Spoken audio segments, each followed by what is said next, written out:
Olá, eu sou o Macorati e esta é a nossa videoaula semanal, publicada toda segunda-feira no portal macorati.net. Nesta semana eu vou iniciar a criação de uma aplicação usando o NetMaui. O nosso objetivo será criar uma aplicação para a venda de lanches usando o NetMaui. E para isso nós vamos implementar a autenticação do usuário, um catálogo de produtos, vamos permitir a seleção de um produto pelo usuário, vamos exibir detalhes do produto quando selecionado, vamos gerenciar os itens selecionados em um carrinho de compras e fazer o checkout, realizando a revisão dos itens do carrinho e incluindo informações de pagamento, confirmando a compra. Com isso, eu pretendo abordar os principais recursos envolvidos em uma aplicação no NetMaui, uma aplicação básica. Então eu vou procurar fazer uma abordagem objetiva e direta, usando uma arquitetura simples, de forma que qualquer pessoa com conhecimento básicos do NetMaui vai poder criar uma aplicação contendo as funcionalidades básicas que vamos mostrar durante o desenvolvimento dessa aplicação. Para isso, eu vou usar os seguintes recursos. Eu vou usar o NetMaui, a ASP.NET Core,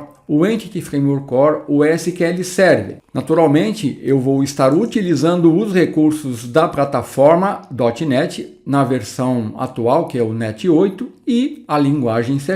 Então, a nossa aplicação ela vai funcionar da seguinte forma. Nós temos uma aplicação NetMaui que vai acessar uma Web API aderente aos princípios REST, que vai acessar um banco de dados SQL Server. Então, nesse contexto, a API ASP.NET Core vai ser e vai funcionar como um back-end e a aplicação NetMaui vai ser e vai funcionar como um front-end. E vai ser a partir da nossa aplicação NetMaui, que é o front-end, que os usuários poderão acessar a aplicação para a venda de lanches. Então aqui eu estou usando essa arquitetura que é bem simples, não estou usando microserviços e vou simplificar aqui bastante o desenvolvimento para facilitar o entendimento aqui dos recursos do NetMaui. Assim, nós vamos ter, durante o desenvolvimento da nossa aplicação, duas frentes. Eu vou ter o front-end, que é a nossa aplicação NetMaui, e o back-end, que é a nossa API ASP.NET Core, que vai acessar um banco de dados SQL Server. Como o nosso objetivo é apresentar as principais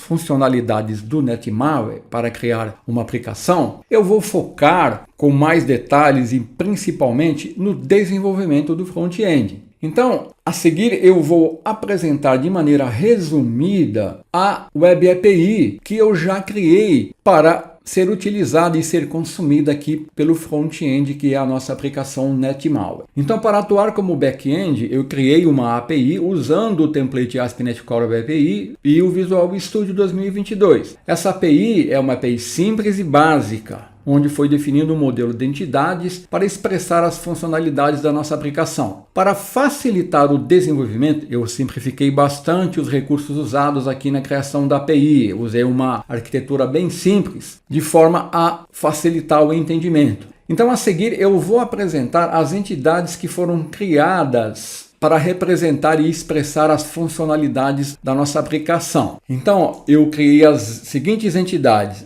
A entidade usuário, que vai representar os usuários da aplicação, que podem ser clientes que fazem pedidos, e armazena essas informações definidas por propriedades. Eu tenho a entidade pedido, que representa uma ordem de compra feita por um usuário, é um pedido que o usuário fez, e contém informações como endereço, entrega, valor. Eu tenho aqui a entidade detalhe pedido, que representa os detalhes de um produto dentro de um pedido específico, e armazena essas informações. Eu tenho aqui a entidade produto, que representa os produtos disponíveis para venda, no nosso caso serão lanches. Então, cada produto vai pertencer a uma categoria específica e vai possuir essas propriedades. A entidade categoria representa as categorias às quais os produtos pertencem e cada categoria ela pode conter vários produtos. E eu tenho a entidade item carrinho compra, que representa um item dentro do carrinho de compras que um cliente faz. Ele contém informações preço, quantidade e está associado a um produto específico e a um cliente, representado pelo usuário aqui. Então, essas entidades aqui, elas são expressas em classes C#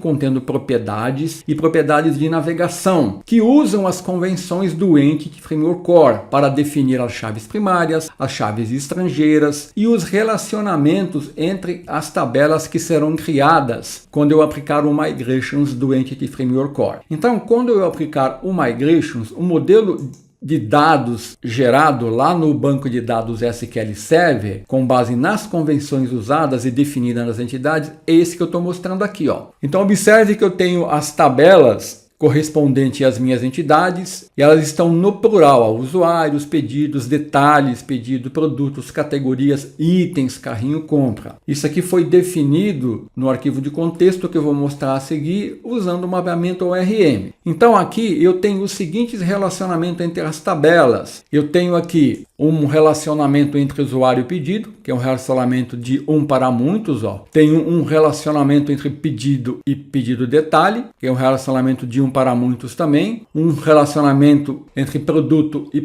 detalhes pedido, que é um relacionamento um para muitos. O relacionamento entre categoria e produto, que é um relacionamento de um para muitos também. E o relacionamento entre produto e item carrinho compra, que é o relacionamento de um para muitos. Então todos os nossos relacionamentos aqui são de um para muitos. E eles vão ser definidos usando as convenções do Entity Framework Core. Então eu não precisei especificar isso explicitamente usando a Fluent API. As convenções já permitem eu definir esse modelo de dados de uma maneira mais simples, né? Sem usar muito código. Então, a seguir, eu vou apresentar a aplicação ASP.NET Core, que foi criada usando o template ASP.NET Core Web API, que vai atuar como um back-end da nossa aplicação NetMaui. Esse projeto ele foi criado no Visual Studio 2022. Então, iniciando aqui no arquivo de projeto, observe que eu estou utilizando aqui os pacotes Microsoft ASP.NET Core Authentication JWT Beater, que é usado para configurar a autenticação baseada em JWT na nossa aplicação. Estou usando os pacotes do Microsoft Entity Framework Core SQL Server e Tools aqui para indicar que eu vou usar o provedor de banco de dados do SQL Server e o Tools aqui para mim aplicar a migração. Estou usando aqui o pacote Microsoft Identity Module Tokens, que contém classes e funcionalidades para lidar com tokens de segurança, incluindo a criação e a validação dos tokens JWT. Estou usando aqui o pacote Swashbuckle ASP.NET Core, que é utilizado para integrar a documentação interativa do Swagger na nossa aplicação. Aqui, com isso, eu vou poder gerar automaticamente uma interface web que permite explorar e testar os endpoints da API diretamente no navegador. E o último pacote, esse pacote aqui,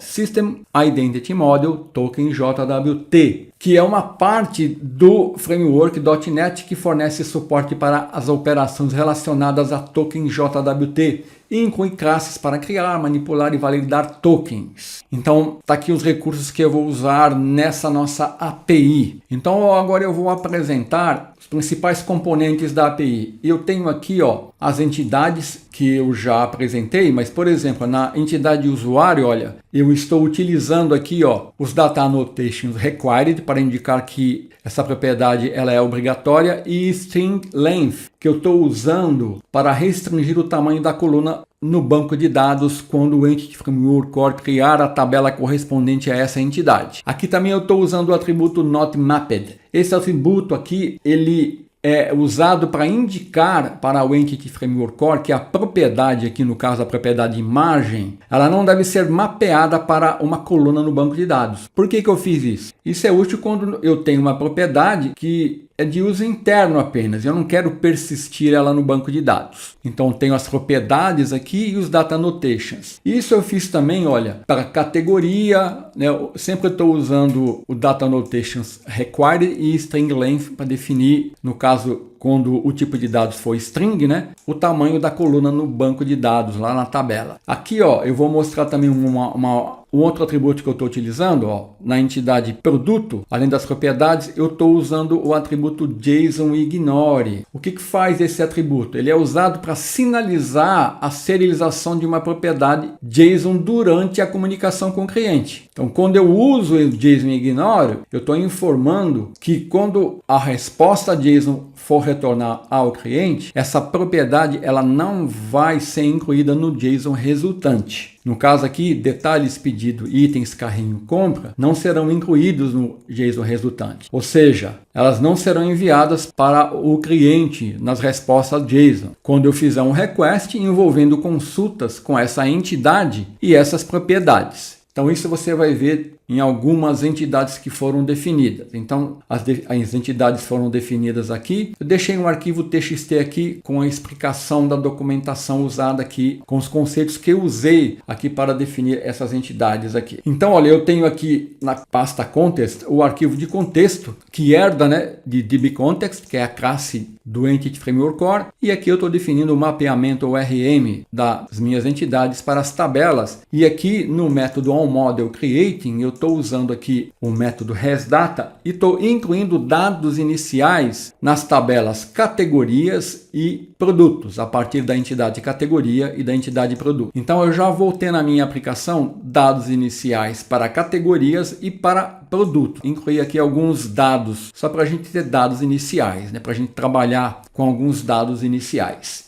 Temos aqui também, ó, os repositórios. Eu criei 2 repositórios apenas. Para mostrar a implementação do padrão repository, né, eu implementei aqui nessa API os repositórios para produtos, ó, definindo a interface e produto repository, onde eu defini o contrato para realizar as operações com produtos e a implementação na classe concreta. Olha. Então aqui eu estou injetando uma instância do contexto no construtor da implementação do meu repositório. Estou fazendo isso também aqui em categoria, onde eu estou definindo aqui o contrato e fazendo a implementação na classe concreta, injetando aqui a instância do dbContext. Para mim poder fazer isso aqui, ó, injetar a instância do dbContext, eu tenho que vir aqui e registrar esse serviço aqui, ó, na classe Program, dando um Builder Service add dbContext. E aqui eu tenho que obter a string de conexão, que é definida aqui, ó, no arquivo appsettings.json, olha. Então eu vou criar um banco de dados com o nome alanchesdb 2024. Eu tenho essa string de conexão, que vai variar, né? Para o seu ambiente aqui vai ser outra string. E a seguir eu estou registrando o serviço do contexto e estou definindo aqui o provedor do banco de dados para mim acessar o banco de dados SQL Server. Além disso, observe que aqui, ó, eu estou configurando a aplicação para autenticar os usuários usando o token JWT. Estou definindo o esquema de autenticação como sendo JWT Bidder. Então aqui, ó, eu estou verificando o emissor, a audiência, o tempo de vida e a chave da assinatura do emissor. E estou definindo o emissor e a audiência usando as configurações que estão sendo obtidas, olha, do arquivo appsettings.json. A mesma coisa para a chave da assinatura que eu vou usar. Então, ó, aqui em appsettings.json eu tenho uma seção JWT, onde eu tenho a chave privada que eu vou usar para assinar, né, o token, o emissor e a audiência, que foram definidas aqui. Então, esses dados que ele vai obter usando o Builder Configuration aqui, ó, JWT aqui, está obtendo lá do arquivo appsettings.json, aqui também. Então, com isso eu vou poder gerar o meu token para autenticar o usuário. A autenticação aqui é feita usando o token JWT. Aqui, ó, eu estou definindo o serviço do Swagger e estou implementando a autenticação em todos os endpoints, definindo um esquema de segurança, ó, JWT Bidder. Então, com isso, eu vou poder, nos endpoints gerados ali na interface do Swagger, informar o token JWT. A seguir, olha, eu estou registrando o serviço dos repositórios. Para mim poder injetar os repositórios nos controladores, eu tenho que registrar o serviço dos repositórios, definindo a interface, né, e a classe que implementa essa interface. No caso aqui, como eu criei apenas 2 repositórios, eu estou registrando os repositórios de categoria e de produto. Basicamente, estou definindo aqui, ó, o uso dos arquivos estáticos, porque nós vamos ter que enviar arquivos aqui que vão ser armazenados aqui, ó. Então, dentro da pasta www-root, eu tenho as imagens, olha, que eu vou utilizar para os lanches da minha aplicação. Isso é uma abordagem bem simples, né? Para uma aplicação de pequeno porte. E essa pasta User Images aqui, ó, eu vou enviar as imagens de perfil do usuário, como eu vou mostrar a seguir. Então, para isso funcionar, eu tenho que usar o Use Statical Files. Estou definindo a autenticação, a autorização, o Swagger e estou mapeando os controladores. Basicamente, é isso que eu estou fazendo na classe Program. Então, olha, os controladores de categorias e produtos, olha, eu estou injetando a instância do repositório. Então, nesses controladores, eu vou acessar os dados via repositório. Então, aqui está o código do controlador categorias controle, que tem um método action que vai retornar todas as categorias. Então ele está usando o repositório. A mesma coisa para produtos. Ó. Produtos, ele injeta uma instância no construtor dos repositórios. Foi por isso que eu precisei registrar esse serviço na classe program, para mim poder injetá-lo aqui. Aqui eu tenho o método action get produtos, que vai retornar os produtos com base no tipo do produto e no ID da categoria. Observe que esse parâmetro categoria ID, ele é opcional, né? Então, se eu informar a categoria, eu tenho que informar o ID da categoria. Se eu não informar a categoria, eu posso informar se eu quero retornar os produtos popular ou os produtos mais vendidos. O outro endpoint vai me retornar detalhe de um produto pelo ID. Isso usando o repositório. Os demais controladores, por exemplo, o controlador usuário, ele já usa uma instância do contexto. Então aqui eu estou injetando uma instância do dbContext, né? Então fazer isso numa aplicação pequena é perfeitamente viável. Então o padrão repositório, ele ajuda a separar a lógica de acesso a dados da lógica de negócio da aplicação, e ele vai fornecer uma abstração de acesso a dados para fazer isso. Numa aplicação mais simples como é a nossa, eu posso não utilizar um repositório. Eu fiz a implementação do repositório aqui para mostrar como isso é feito e como isso é usado, mas nem precisaria ter feito, tá? Então nos demais controladores que eu estou mostrando aqui, ele não usa o repositório, ele vai usar uma instância do contexto. E aqui, olha, eu tenho os métodos que vai registrar um usuário, e que é aqui o método action register, o método action login, que vai fazer a autenticação do usuário, e olha que ele vai gerar o token. Então quando o usuário fizer o login, é gerado um token JWT para ele. Então esse usuário, ele vai estar autenticado e ele vai poder acessar os endpoints que estão protegidos. Aqui eu tenho um outro endpoint que vai permitir eu enviar uma imagem para o usuário, uma imagem de perfil, né? E um outro endpoint que permite obter essa imagem de perfil do usuário. Em pedidos aqui eu estou injetando uma instância do contexto. Então aqui eu tenho um endpoint detalhes pedido, que retorna os detalhes de um pedido específico, incluindo informações sobre os produtos associados ao pedido. E eu tenho aqui um método action que vai retornar todos os pedidos de um usuário específico. E esse aqui, ó, que é muito importante, é o método action post, que cria um pedido e inclui detalhes do pedido e a remoção dos itens do carrinho agrupados dentro de uma transação. Então aqui eu estou usando uma transação do Entity Framework Core. Olha. Então eu estou garantindo com isso a consistência dos dados, evitando que um pedido seja criado sem os seus itens correspondentes. Então observe que eu inicio verificando o pedido. Se ele tiver itens, eu vou criar o pedidos e aí eu vou definir os detalhes do pedidos, e se acontecer algum problema, algum erro, como eu estou usando uma transação, eu vou dar aqui, ó, um rollback, vou cancelar toda a transação e vou emitir uma mensagem aqui, que é um bad request 400, indicando que ocorreu um erro aqui no processamento aqui do pedido. E o controlador itens carrinho de compra permite, ó, eu obter aqui os itens para um usuário. E aqui eu tenho o método post, que vai tratar uma requisição HTTP post para adicionar um novo item ao carrinho de compra e vai também poder atualizar a quantidade de um item existente no carrinho. Então ele verifica se o item já está no carrinho com base no ID do produto e no ID do cliente. Olha, se o item já estiver no carrinho, o novo item é adicionado com as informações que foram fornecidas. Aí ele dá um save changes e retorna que o item foi criado com sucesso no carrinho. E aqui eu tenho um método action que vai permitir, olha, eu manipular os itens no carrinho de compras. Eu estou deixando aqui a documentação dele, mas é bem simples a lógica aqui, ó. Eu vou verificar se o usuário está autenticado e aí, conforme os parâmetros que eu passar, eu vou poder aumentar a quantidade, diminuir ou remover uma quantidade do carrinho de compras, aumentando aqui o item, e aí eu vou recalcular o preço, né? Diminuindo também e deletando também. Então basicamente esses são os endpoints da nossa API. Eu vou executá-la aqui, ó. Nós vamos ver os endpoints aqui da nossa API, ó. Observe, ó, categorias, itens, carrinho, compra, pedidos, produtos, usuários que estão usando esses esquemas. Então eu vou fazer o seguinte, para encerrar, eu vou aplicar uma migration, gerar o banco de dados e as tabelas. Então eu vou vir aqui, ó, em Package Manager Console, vou entrar dentro da pasta da aplicação que eu chamei de API E-commerce. Vou dar um dir aqui, ó. Tá aqui a minha aplicação, ó, o arquivo de projeto. Então eu vou dar add migration inicial. Então ele vai criar aqui uma pasta Migrations no projeto, um arquivo de script contendo o código que ele vai usar para criar o banco e as tabelas. Olha aqui, ó, ele criou, ó, a pasta Migrations e esse arquivo inicial que ele está exibindo aqui, ó. Então ele vai dar create table categorias, ó, usuários, olha aqui, ó, produtos. Ele define, ó, a chave primária e a chave estrangeira, tabela pedidos, a tabela itens, carrinho, compra, tá vendo? Usando os comandos aqui desse arquivo de script. Feito isso, olha, eu verifiquei aqui, tá tudo ok, ó. Ele vai incluir esses dados na tabela categorias, ó, e esses dados aqui na tabela produto. Então eu vou retornar aqui, vou limpar e vou dar um update database. Você vai ver que ele vai emitir os comandos SQL e vai, ó, criar as tabelas, tá vendo? Criou os dados, tá vendo? Olha aqui, ó, ele criou os índices, incluiu os dados na tabela produto, na tabela categorias, né? Criou as tabelas pedidos, produtos, usuários. Então, se eu abrir aqui, ó, o meu SQL Server Management Studio, mandar ele atualizar aqui, ó,